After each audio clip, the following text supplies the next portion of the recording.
Hello, everyone, and welcome to this webinar. My name is Patrick Del Rosario. I am the Program Coordinator for the Social Sciences Academic Resource Center, and welcome to selecting a research topic in 3 steps. So research, as you know, is this thing that we talk about at UCI where it's like, what is it that we actually need to do? We have to do it. It's a great experience. You learn a lot of different things. You get to work with faculty. It's really important, but I think one of the best ways to really talk about research is understanding what you're doing. And essentially what you're doing is answering a question that can exist in society, that can exist in your studies, or it's just something that you're just genuinely curious about.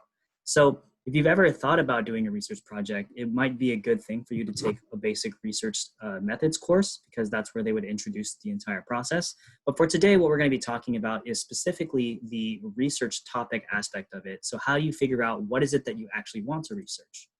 So here's where it begins. In regards to identifying your research, you actually have to think a little bit more about what interests you. So in my background, I actually studied psychology. So a lot of the things that I wanted to research was based on that on its own. So with psychology, that could be related to microaggressions, that could be related to people's response to a particular social event. In regards to today, it could be like a pandemic or something like that, or the way that people interact in small spaces when they're being observed. You can have a lot of different things that you can think about, but really, if you think about something in your class that you wanted to explore a little bit further, that's something that you might want to consider doing.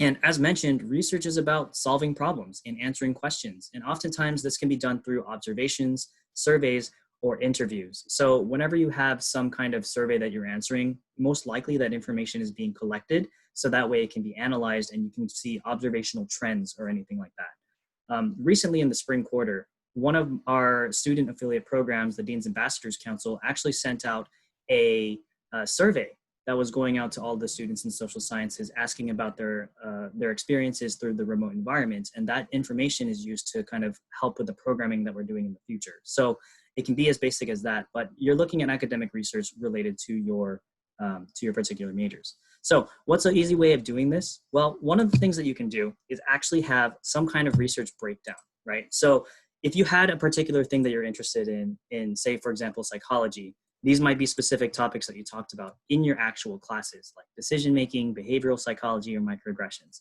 In political science, you could probably look at election behavior. I'm not a political scientist, so if someone wants to make a comment about what they might want to be researching, you can do that as well. But essentially, you're going to be making a list of different things that you might want to be interested in. And then from there, you want to see if there's any professors that you can contact. So for example, here's one that I just pulled up, and this is using faculty.uci.edu, which is essentially just a huge database that's put into UCI's web domain, where it has a list of all the different professors that you can work with. Essentially, all I did here was just look up professors in cognitive sciences, and this one here has higher order cognition, so it's going to be related to memory. So you could say that this professor here is one that you might want to contact. Okay, so at the same time, you also might want to look at different articles that you're going to be looking at. So you'd want to look through the different library databases. If you've been to the library website, you've seen probably something that looks like this. You'd want to go through the databases to find the articles that you want to kind of supplement your subject matter, because essentially what you're doing is you're trying to get as much information as you can, so that when you eventually reach the professor that you want to talk to, you can talk about how to develop your research project. Okay, so talking about the articles, when you're actually reading articles, you kind of want to see the different topics that you have and search for it. So I've actually pulled up one of the databases. Here we go. When you do the databases to get you started from the libraries, these are different databases where you can find different articles. So if you click on any one of them, you should be able to come to some kind of form fields where you can input information. So using the example that we started with, let's say memory retention, right? Or actually, I think it was decision making. So we'll do decision making instead. So when you click on here, you'll be able to find many different articles that are going to be related to the topics that you actually filled out. So if you want to look at articles based on decision making, you can see that there's a bunch of different articles that you can choose from. You have the ability to filter through different parts of of history, right? So if you only want articles that are going to be from 1997 to 2021, it'll be able to filter that. You can see that that number didn't really go down by a lot, but it was basically half, I think. But essentially, you have the ability to filter things, and you should be able to find information about the research topic that you specifically want to delve more into. Okay, so what you're essentially trying to do is you're going to be trying to get multiple articles, maybe about 3 to 4 for each of the different subjects, so that you can get a good breadth of knowledge about the different subjects that you actually want to study. And if you're going to be having some kind of database or anything like that, you would definitely want to maintain all of that information here, because in research, you're most likely going to be needing to write some kind of bibliography or something that's going to show like a reference sheet. So you want to keep track of all of that stuff. So when you're actually writing your research, it's going to be easy for you to kind of make that sheet. Okay. So as mentioned, you do want to identify all of those different things. And you also want to make sure that you know these different resources. So guides.lib.uci.edu, that's essentially where you would find those guides. Now, because we are off campus, you're going to have to log into a web VPN, but there are instructions about how to do that on the website itself. And of course, you want to use the faculty.uci.edu, which is the website where I showed you where the faculty was, because you want to seek mentorship, okay? And essentially, what is the role of the faculty member when they are helping you with your research? Well, there's 2 ways that you can do research on campus, right? You're either going to be doing it as an independent study, or you're going to be joining some faculty's lab. And your roles and responsibilities during those 2 different times is going to be different, right? If you're part of a lab, you're most likely going to be taking one part of that research. So whether or not you're doing the literature review, which is essentially looking for all those different articles, then that's what you would do. Or you might even do the data collection where you're the one who's submitting the surveys.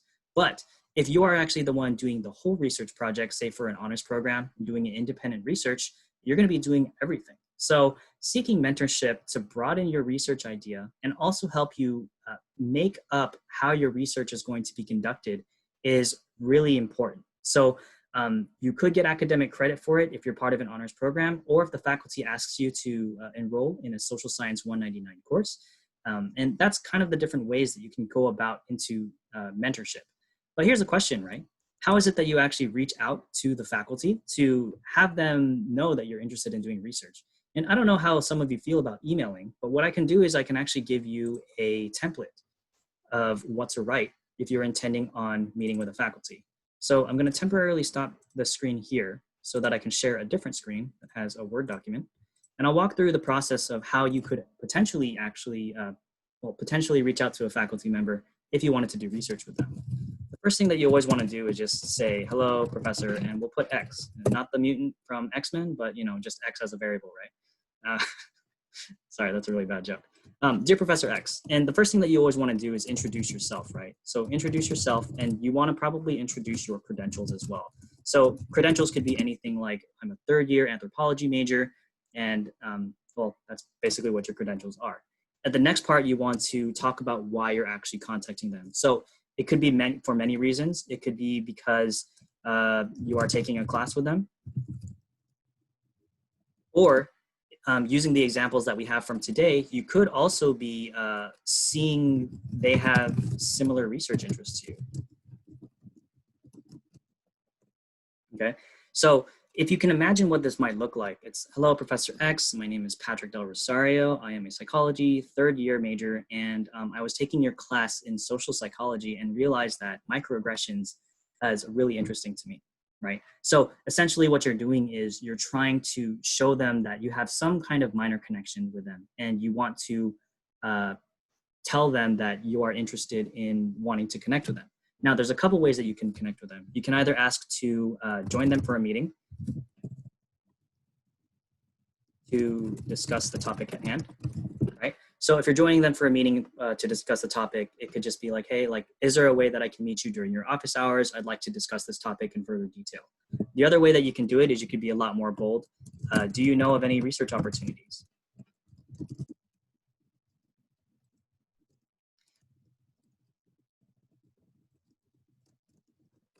Okay. Do you know of any research opportunities that are available and related to this topic? So you could actually ask that, or you can also say, I have this idea, research, to I guess for the sake of example, we'll say flesh out. It may not be necessarily worded this way, but essentially this is the kind of sentiment that you want to get across in your email. I have this idea in research that I wanted to flesh out. Would you have time to discuss it? Right? Oftentimes I would suggest that you actually have the meeting first, so that way it kind of gives your professor the ability to interact with you and learn a little bit more about who you are. It's a lot more personable too. And I know that when you're doing things online, especially since we're most likely going to be remote in the future, it could be a little bit uncomfortable. But you can think about it just as if you were attending this webinar where you're just going and you're just talking to someone. It's a really great experience, right?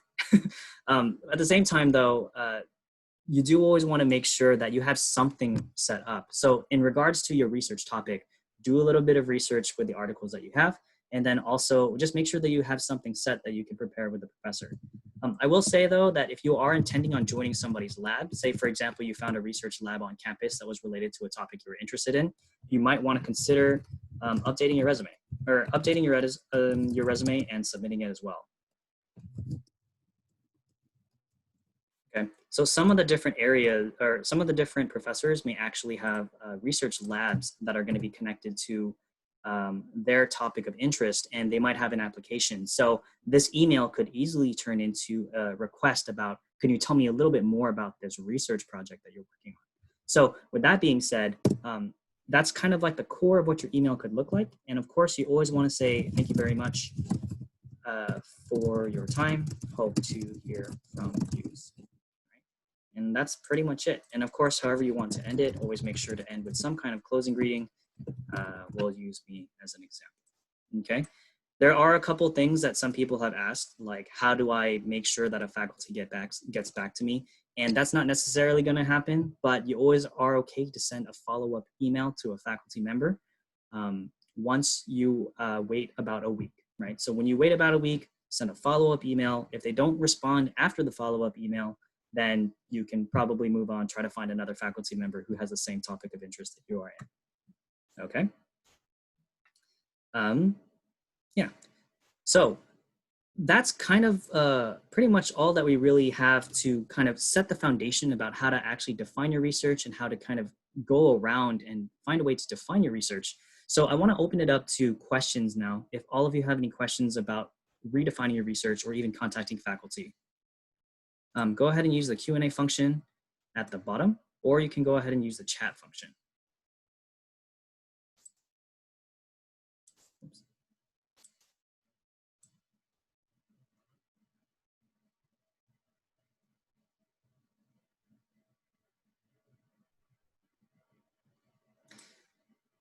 Okay, so one of the questions is, if I was going to be doing a follow-up email, how could I actually write that? Okay, so follow-up email. Okay, so in a follow-up email, one of the best things that you can do is always make sure to forward the email that you sent previously. So if you can imagine that you were writing this email and you already sent this out, they haven't gotten back to you in a week yet. So you'd want to forward the previous email, let's say title, search inquiry. Okay. So forward search. This is actually very simple. You don't actually want to put too much detail in there because you have to be considerate of time. So dear Professor X, one of the great things that you can always do is just always kind of have some kind of informal greeting at the beginning, just to kind of get that sense of personality in there. Hope you've had a great week. Have had a great week. And this is really simple. And you can actually take this verbatim. I just wanted to follow up on the email I sent last week. And then here's where you'd want to specify what the email was about. Because even if you're forwarding the email in the past, you still want to kind of make sure that they know exactly what the email content was going to be about when they look at it in the future.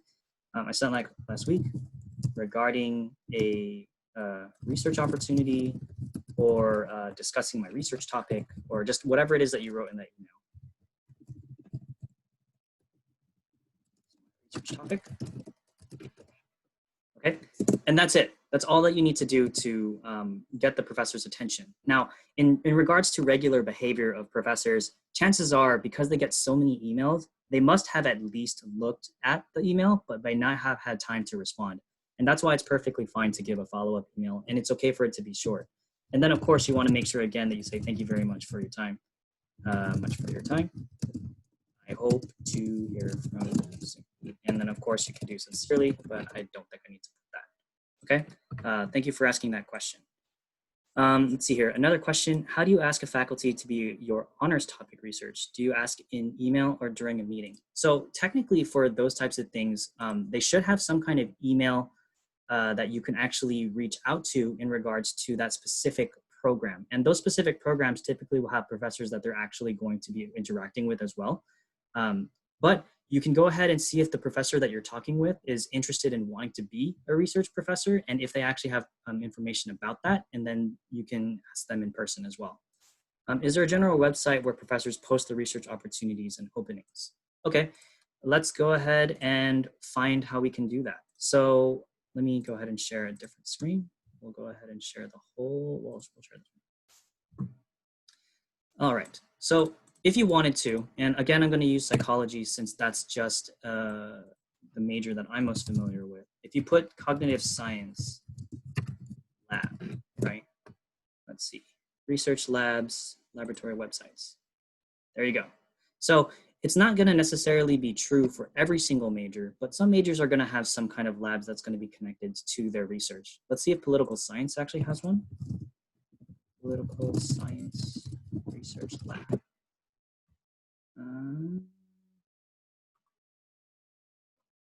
None of these look like you might have a research.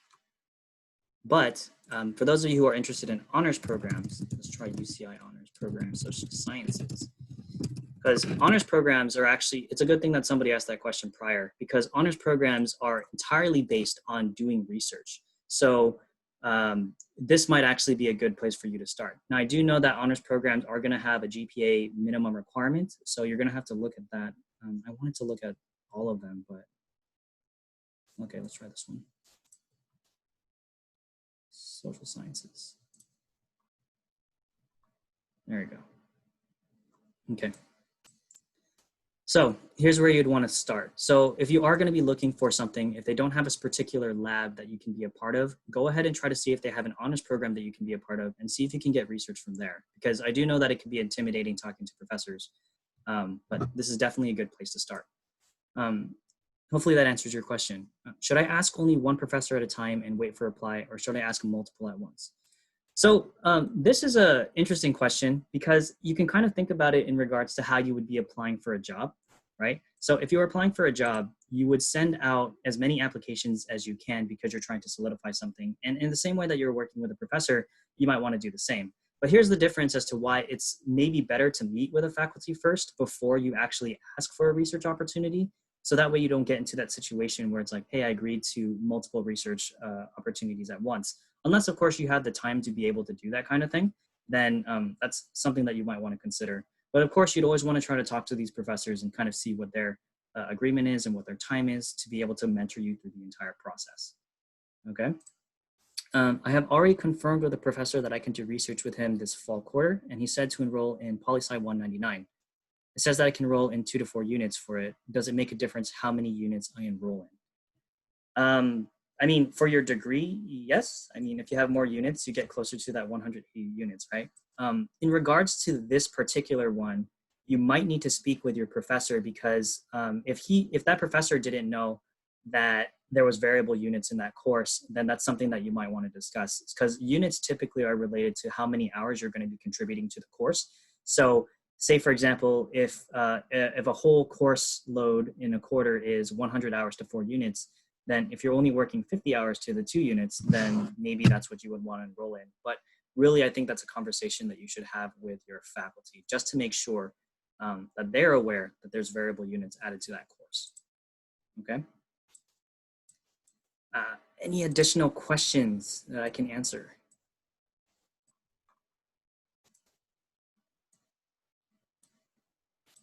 Good questions, everyone. Very good.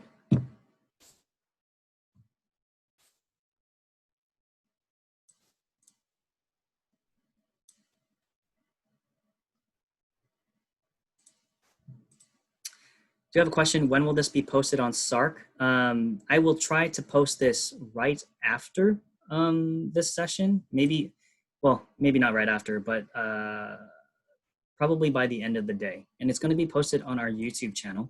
So this will be a good time for me to share this.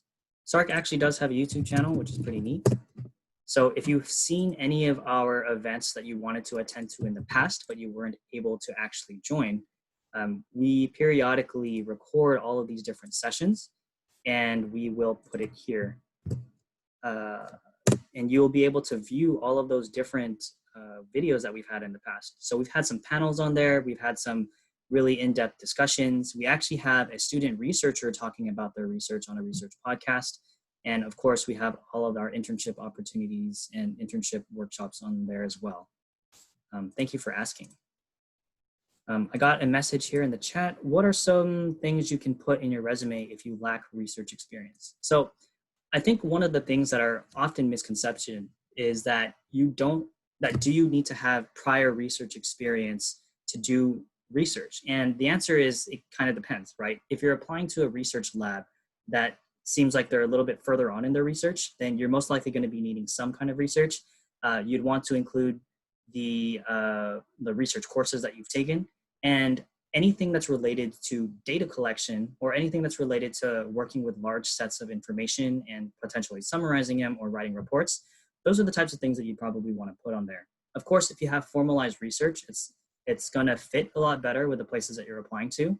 But what you're really looking for is transferable skills that you can take from one job to another. So if you were in a position that asked you to keep a track of inventory, say, for example, you were working in a retail position and you were lucky enough to go into the back and keep track of that data, it's still some form of data collection. So you might want to consider putting something like that on there to emphasize the research aspects of the job that you did, even if it doesn't necessarily relate, okay? But of course, you definitely want to put the research courses on there as well. Thank you for asking that. Are all applications for this honors research different, like say for the School of Social Sciences or Social Ecology? Typically, you'd want to look at the application itself, check out their website and see if they have any admissions specifications, right? You can kind of think about it similar to how graduate school applications are essentially the same thing over and over again. They all have like a CV, they all have a personal statement, or they all have some kind of letter of recommendation requirement.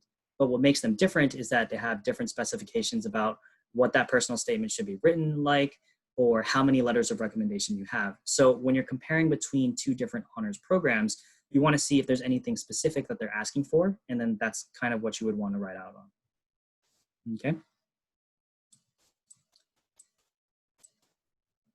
Any additional questions or anything like that?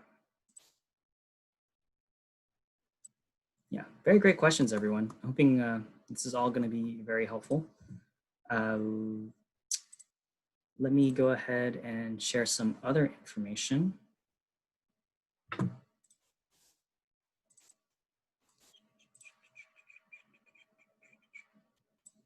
Go. All right, so if you do want a little bit more of an in-depth explanation about what to do in regards to your research, or if you need someone to help you kind of press that send button, if you're feeling a little bit intimidated or hesitant about reaching out to those faculty, you can go ahead and reach out to us at SARC because we are open throughout the summer and we have virtual hours from 9 to 5 p.m. every single Monday through Friday. So if you did want to send us an email, or if you wanted to make an appointment over Zoom where you could talk to myself or our director, or well, all of our peer consultants are off for now. So during the actual academic year, you can talk to our peer consultants, but you could set up an appointment on our website. If you just click on our website and you can see that there's an appointment button at the bottom on our homepage, you can go ahead and check us out. And of course, we are always going to be marketing a lot of different events through Facebook and Instagram. So please make sure to follow.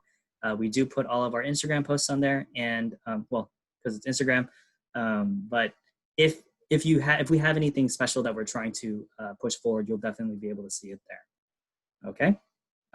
These resources here are listed, but I will be sending a follow-up email with a link to the YouTube channel in addition to all of the resources that I've shown you today. So that way you have a good, concise area where you're able to see all the information that we talked about today. And hopefully that would be helpful. Do we have any last standing questions before we end our session today?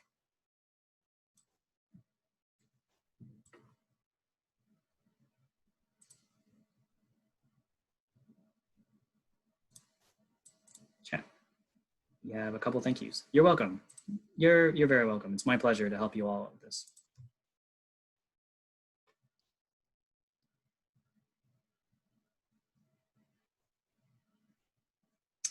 All right. Well, it looks like there are no last outstanding questions. Oh, hold on. There's one that's coming in. How can I be less intimidated with doing research? Okay, so this is a kind of a difficult one to answer only because it really has to deal with your personal sense about how you feel about doing research. And there's a lot of different things that you are going to be going into.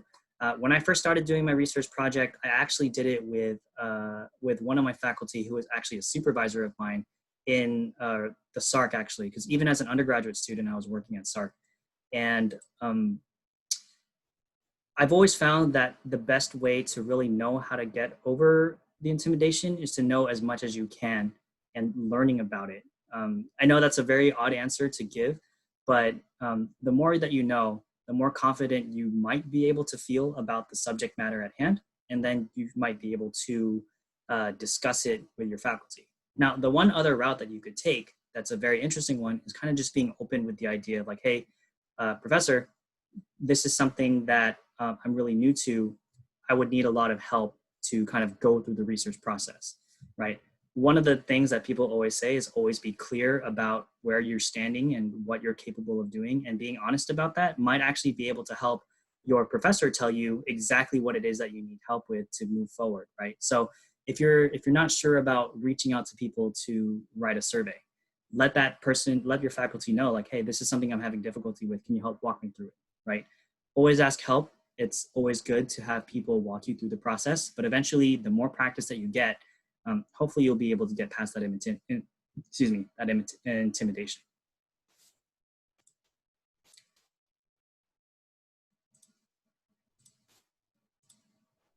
Okay, anything else?